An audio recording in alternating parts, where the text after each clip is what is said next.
Hello friend, good afternoon. কেমন আছো তোমরা? আশা করি ভালো আছো, আমিও ভালো আছি। তো বন্ধুরা, চললাম, এখনও কিন্তু সেই বাড়িতে গিয়ে পৌঁছতে পারিনি।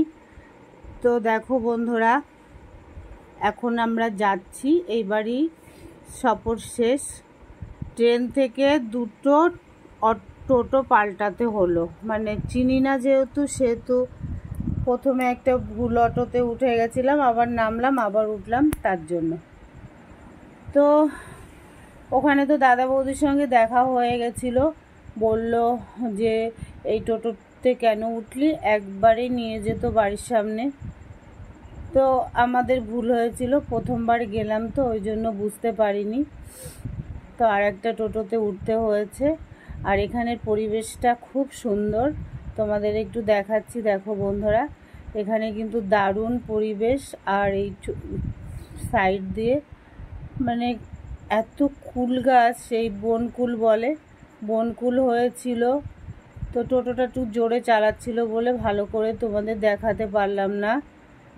তো দেখতে থাকো শেষ পর্যন্ত। পুজো বাড়ির কাছাকাছি প্রায় চলে এসেছি। আর দাদা বৌদি মোটর সাইকেলে গেছিলো, ওরা আগে আগে পৌঁছে গেছে। বলল যে 7-8 বার বাজারে আসতে হয়েছে, গ্রামের ভেতর তো বাজারটা একটু দূরে। তো অবশেষে চলে এলাম বন্ধুরা বাড়ির সামনে। তো আমাকে দেখো, আমার ভাইজি চলে এসছে নিতে, রাস্তায় দাঁড়িয়েছিল। চলে এলাম পুজো বাড়িতে, এই যে ভাইজি। তো অনেকে চেনো তো আমার ভাইজিটাকে। তো ভাইজির পেছনে আসবে এবার, দেখো কে। এটা হচ্ছে ওর মামা, মানে আমার দাদার শালা, আমারও দাদা।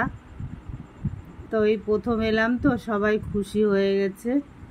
ভাইপো এসেও একটু পোষপাস দিচ্ছে। আর সুন্দর সাজানো গোছানো, বেশ সুন্দর লাগছে। আর বাড়িটা কিন্তু খুব ছোট, ওরা তো এখানে থাকে না, বেলঘরিয়া থাকে। এখানে ছোট্ট একটা টিনের বাড়ি আছে, কিন্তু ভেতরটা এত সুন্দর, বাইরে থেকে টিনের বাড়ি হলেও ভেতরে মনেই হয় না টিনের বাড়ি। তো এখানে এসে তোমাদের দেখাচ্ছি, সবার সঙ্গে পরিচয় করিয়ে দেব। এটা হচ্ছে বৌদির বড় বৌদি, আমারও বৌদি।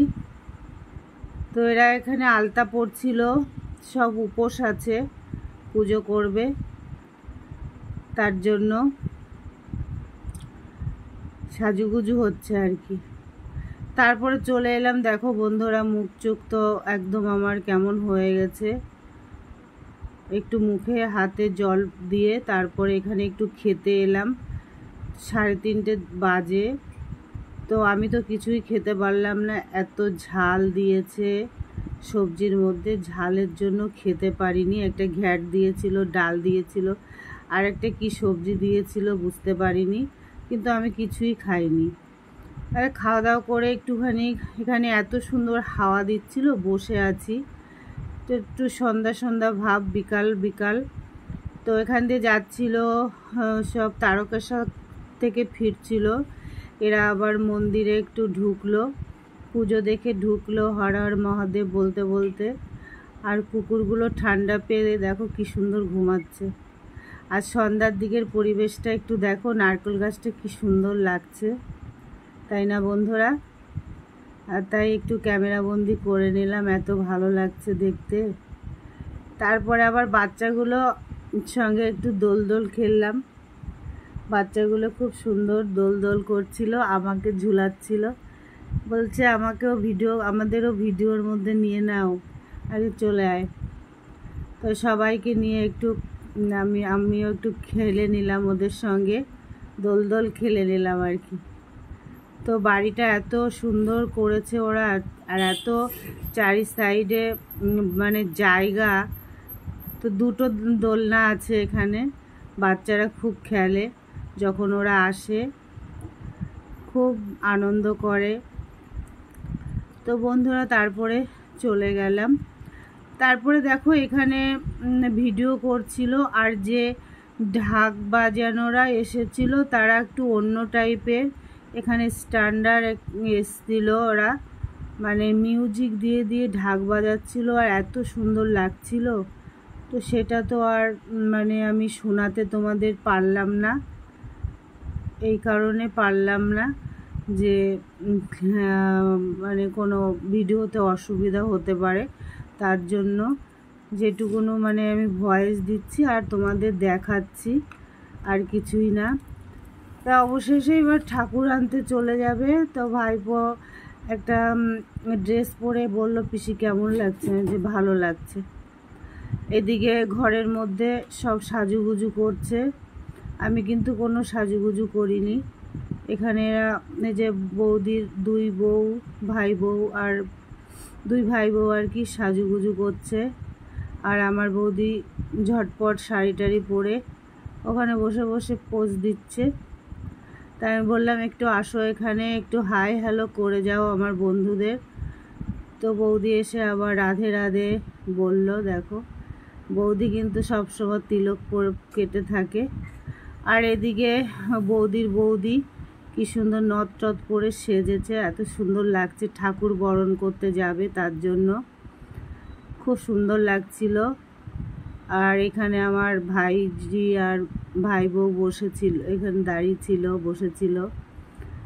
তা আর এদিকে আমার বড়দার মেয়ে, ও তো উপোস আছে, মুখ টুক শুকিয়ে আছে, ও শাড়ি পরেছে, ওর মার সঙ্গে কি যেন বলছিল, তো ওকেও খুব ভালো লাগছিল।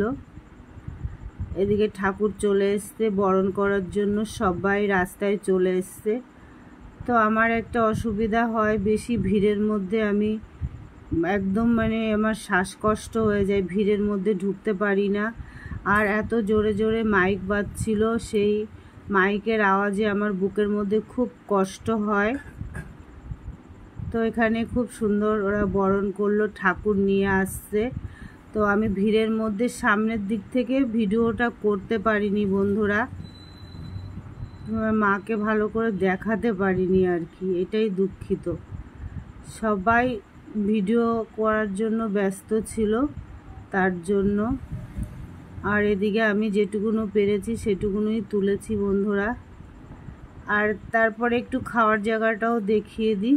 দেখো তো প্রচুর মানুষ এসছিল, প্রায় 1300 লোক ছিল, খেয়েছিল। আর দেখো এখনও লোক এসে পারেনি, সবে আসা শুরু করেছে। এদিকে আমি আমার ভাইজিকে বললাম একটু পেছন ঘোর, চুলটা দেখা। ওর কিন্তু অনেক চুল, 11 ক্লাসে পরে, 12 ক্লাসে উঠবে। আমরা একটু ভিডিও করছিলাম এখানে বসে বসে, আর গান শুনছিলাম। খুব সুন্দর একটা মেয়ে গাচ্ছিল, এত সুন্দর নিজের গলায়, কিন্তু মিউজিক ছিল বলে দেখাতে পারিনি। আর এই যে ছোট চুল যেটা, সেটা আমার ভাইজি নাচছিল, আর ওর মামি মানে আমারও বৌদি, ওই যে খোপায় ওই যে যেটা সাদা লাল পাড়ের শাড়ি, ওটা হচ্ছে আমার বৌদি। ওরা খুব নাচ টাচ করছিল, ভাইজিও খুব নাচ করছিল। এরা সব উপোস আছে, তার মধ্যে দিয়েও নাচানাচি করছে, খুশিতে আছে আর কি। ভালো লাগছিল বেশ সেই অনুষ্ঠানটায়, মানে কষ্ট দূর হয়ে গেছিল আর কি। ওদের খুশি আনন্দ দেখে একদম কষ্টটা দূর হয়ে গেছিল, যে ওরা উপোস থেকেও এত কষ্ট করে নাচছে। তোমাদের কেমন লাগলো বন্ধুরা অবশ্যই জানিও, আশা করি ভালো লাগবে। তা আমার ভাইজি এমনিও নাচতে পারে বেশ ভালো। তারপরে এখানে এই মেয়েটার কথাই বলছিলাম, এত সুন্দর গান করছিল শ্যামা সঙ্গীত, কিন্তু মিউজিকের সঙ্গে গাচ্ছিল বলে আমি গানটা তোমাদের শোনাতে পারলাম না। মানে শ্যামা সঙ্গীতই গাচ্ছিল আর কি, ঠাকুরের গান গাচ্ছিল। তো তোমাদের কেমন লাগলো বন্ধুরা? পুজোটা শেষ পর্যন্ত তোমাদের হয়তো দেখাতে পারলাম না, যেটুকুনো দেখাতে পেরেছি সেটুকুনি দেখো বন্ধুরা। আর কেমন হয়েছে পুজো বাড়ির একটু জানিও। আর ভিডিওটা বড় করব না। জয় মা। জোড়া কালী পুজো হচ্ছিল, জোড়া মানত ছিল, জোড়া কালী পুজো হচ্ছিল। তো এখানে আমার ভিডিওটা সমাপ্ত করছি। Bye, tata.